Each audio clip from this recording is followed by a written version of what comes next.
बिस्मिल्लाहिर्रहमानिर्रहीम। आप देख रहे हैं हमारा यूट्यूब चैनल रूहानी दस्तक, जहां पर मौजूद है आप अहबाब के लिए कुरान और हदीस की रोशनी में आसान और मुजर्रब औरात वज़ाइफ। इंसानी तारीख़ इस बात से भरी पड़ी है कि इंसान हर ज़माने में अपनी कदर व मंजिलत को बढ़ाने के लिए हमेशा जिद्दोजहद करता रहता है, चाहे दुनियावी जाहो हशमत हो या इल्म व फ़नून पर दस्तरस हो।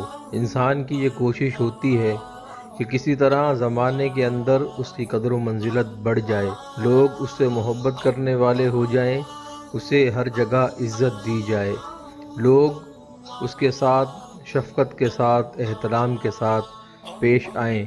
यही वजह है कि फ़ी ज़माना हमें बहुत से लोग अनथक मेहनत करते नज़र आते हैं। कोई तो दुनियावी इल्म व हुनर के अंदर दिन रात मेहनत कर रहा है ताकि ज़माने के अंदर उसकी कदर व मंजिलत बन सके, और कहीं कोई इल्मी मैदान के अंदर दिनों रात एक करके इल्म के कीमती मोतियों को अपने दामन में समेट रहा है ताकि इस इल्म के ज़रिए उसकी कदर व मंजिलत में इजाफ़ा हो सके। आज जो वजीफ़ा हम आप अहबाब की खिदमत में लेकर हाज़िर हुए हैं वो ऐसा आसान, मुजर्रब और सहल वजीफ़ा है कि आपको कदर व मंजिलत हासिल करने के लिए, लोगों के दरमियान महबूब होने के लिए इतने जतन करने की ज़रूरत नहीं पड़ेगी। रिवायत है कि एक रोज़ एक शख्स रसूलुल्लाह सल्लल्लाहु ताला अलैहि वसल्लम की खिदमत अक़दस में हाज़िर हुआ और कहने लगा कि दुनिया ने मुझे छोड़ दिया है और मैं बिल्कुल कल्लाश व मुफलिस होकर रह गया हूँ और सख्त मोहताजी की हालत में हूँ, मेरा इलाज फरमाइए। हुजूर सल्लल्लाहु अलैहि वसल्लम ने फरमाया कि तू कहाँ फिरता है, आखिर तेरी वो नमाज सलातुल मलाइका और तस्बीह क्या हुई जिससे रोज़ी हासिल किया करते हैं।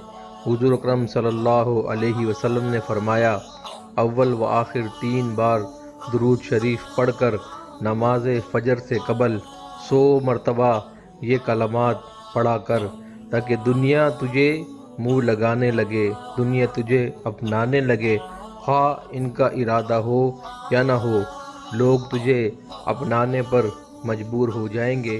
वो कलमात ये हैं। अगर आपको हमारी आज की वीडियो पसंद आई हो तो हमारे चैनल को सब्सक्राइब करें, बेल आइकन को प्रेस करें ताकि हमारी हर नई आने वाली वीडियो आपको बर वक्त हासिल हो सके। चैनल को लाइक कीजिए, कमेंट्स कीजिए और शेयर कीजिए। शुक्रिया।